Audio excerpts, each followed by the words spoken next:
Hinaan lang namin yung boses namin kasi tulog pa sila sabi.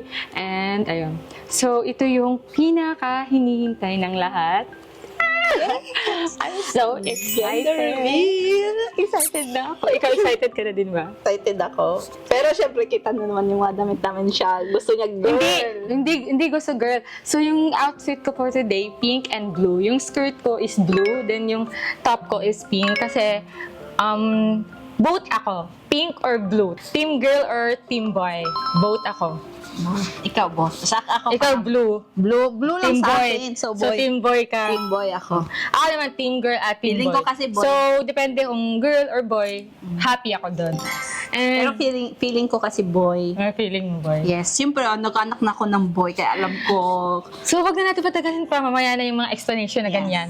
So, ngayon guys, syempre, napaghandaan na namin nila Sabi, nila Yaji, yung gender reveal na to. Syempre, gusto kasi namin na may twist or challenging.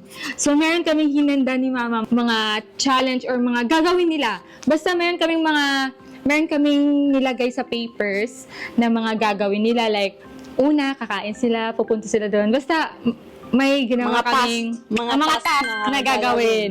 So, ayun. At doon na natin malalaman kung ano yung ibang pasabog or ginawa namin pagdating namin doon sa venue. Yung pupuntahan na. Napupuntahan So, ayun namin. guys, samahan niyo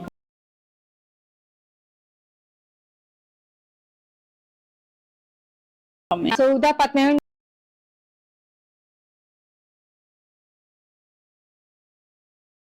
prank.